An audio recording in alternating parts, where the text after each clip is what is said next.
Wake up! If you're a teenager, the alarm comes way too early. But now, California is going to start high school later. Hi there, everyone. I'm Jeff, and this is Plain English, where JR and I help you upgrade your English with current events and trending topics.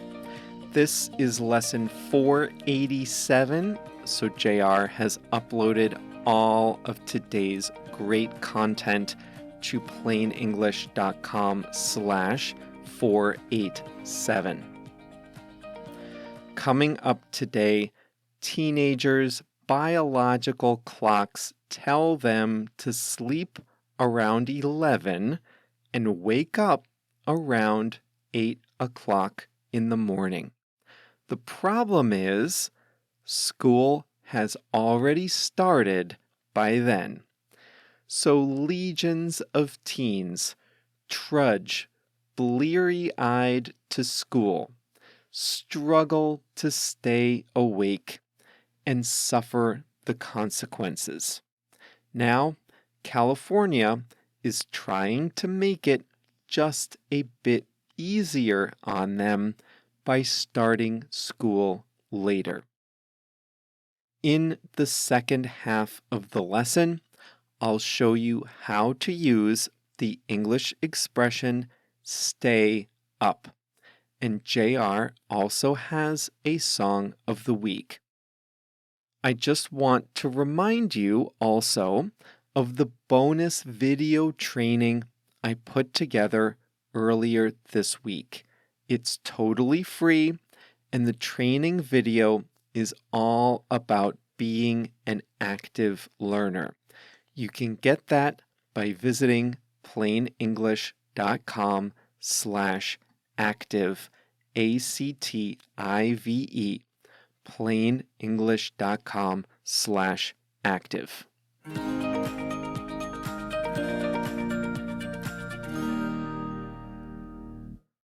For many high school kids in America and around the world, the alarm goes off around 6 o'clock or 6:30 in the morning. For me, that was miserable. I had a hard time waking up, getting out of bed, and rushing to the bus stop on time. As an adult, I'm most alert and most productive at the beginning of the work day. But as a teenager, I struggled to stay awake and to concentrate during those early classes. My high school started class at 7:50. That means we were at school by about 7:30 each day. I had to get the bus before 7 o'clock, which meant that 6:30 was the absolute latest I could wake up. Now, this is a problem because teenagers have unique sleep needs at this age. Adolescents' circadian rhythms shift about 2 to 3 hours, so their bodies want to go to bed around 11 and wake up around 8 o'clock. So their biology is telling them to sleep longer and sleep later. But their schools are telling them to wake up early. Well, now the state of California is trying to change that at least a little. A new law says that public schools can start no later than 8:30. Legislators hope that this change can let teenagers get more of the sleep they need to function in school.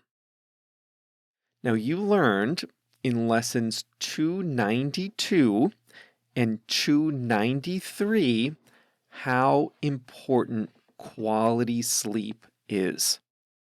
If teenagers don't get enough sleep, they find it hard to stay awake during the day.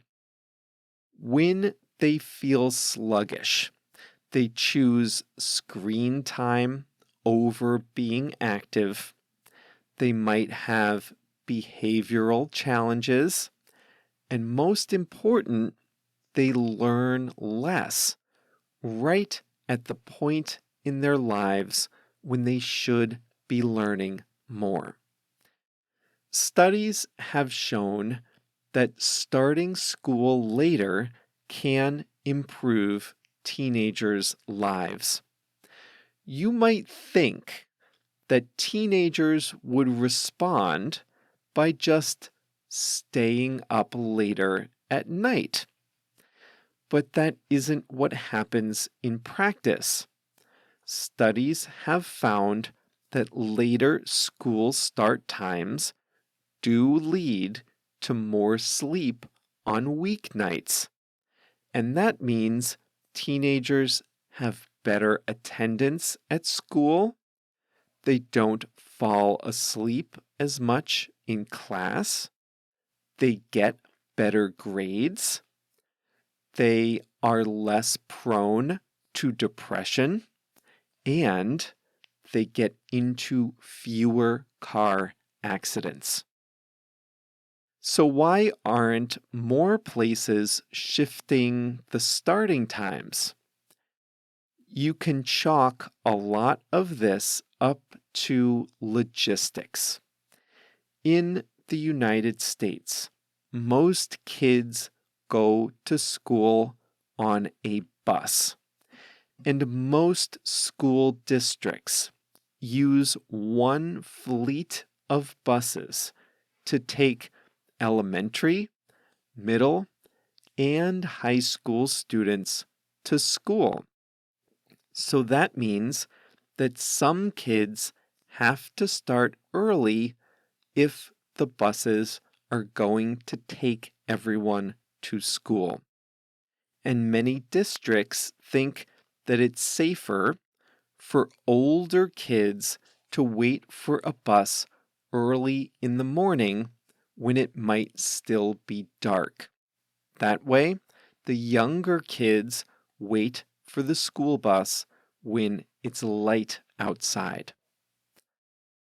Student activities, including sports, also happen after school. So if school starts half an hour later, and if school then ends half an hour later, then there's less time and less daylight available for sports practices. There are also parents' work schedules to consider. If all schools started later, parents would struggle to get their kids on the bus before they themselves have to get to work around 8 o'clock or 9 o'clock. Still, some school districts are starting to prioritize kids' sleep. They recognize that there's no one start time that will be convenient for every family, so they may as well choose the option that's best for kids' health, but still not totally disruptive to the economy.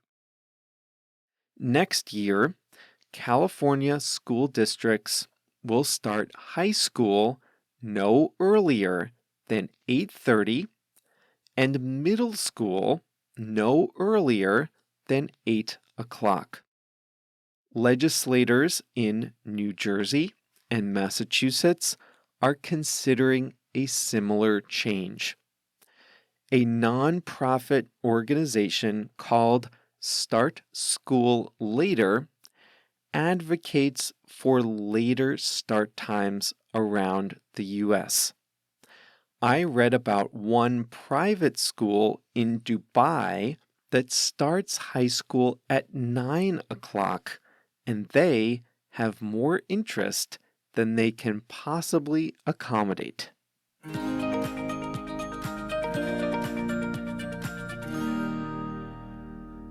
Oh, what I would have done to start school at 8:30. That would have been 40 extra minutes in the morning. You know, the thing that surprised me was the studies that showed teenagers actually did sleep that extra time. They didn't just stay up later during the week. Now, thinking back on this now, I remember it was often a real struggle to stay awake in school. And it was like that for everyone. I don't remember what time I went to bed in high school, but I think it was close to 11. And the alarm would be at 6:15 or so. And I remember really struggling to stay awake in school, usually in the morning, but anytime. Now, not having enough sleep is not fun. I know that now. But at the time, you just had to accept what the school does. I mean, we didn't even realize there was another better way to do it. So I hope the kids in California know how lucky they are to be starting school at 8:30.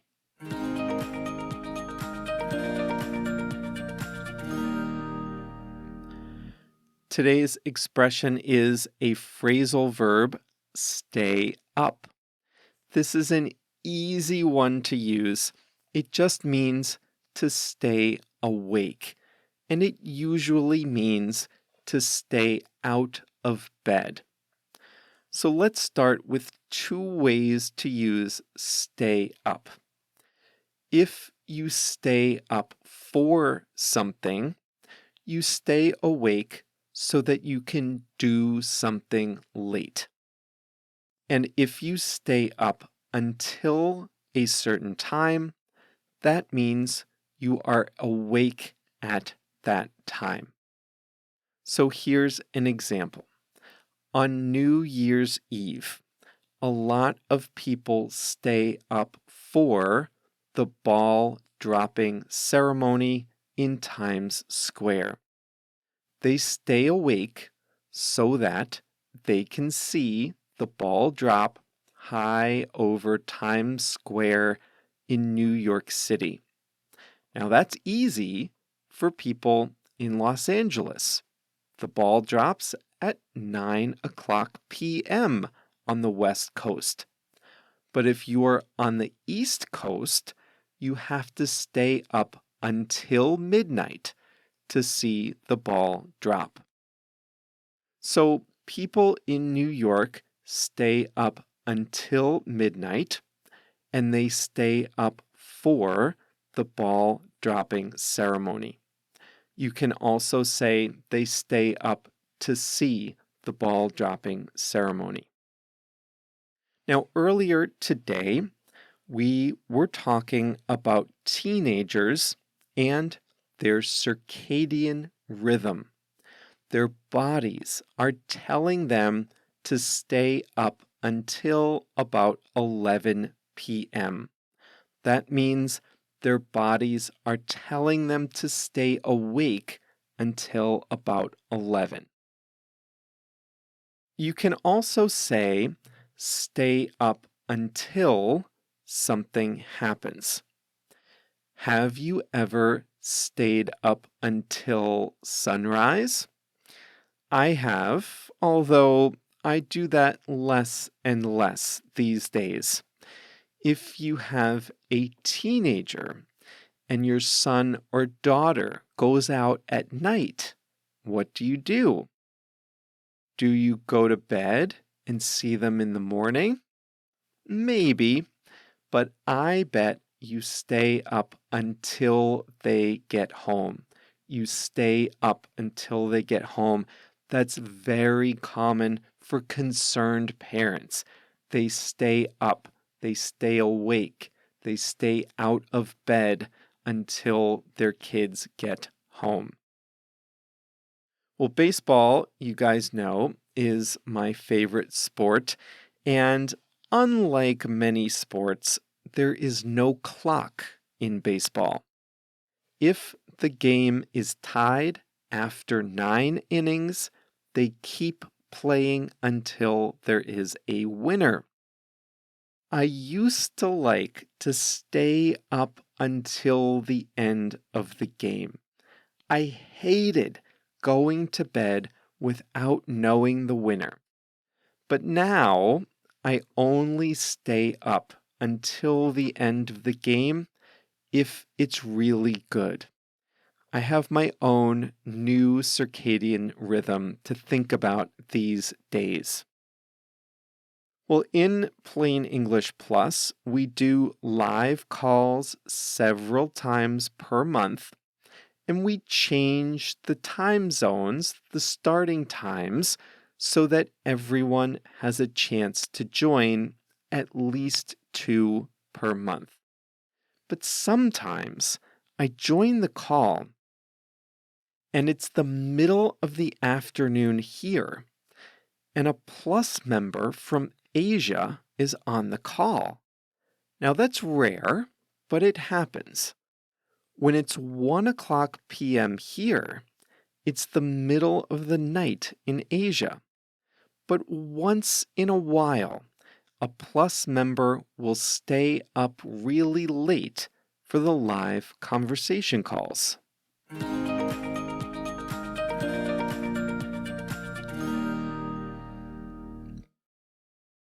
It's Thursday, so JR has a song of the week. It is Tennessee Whiskey by Chris Stapleton. Jack Daniels is made in the state of Tennessee.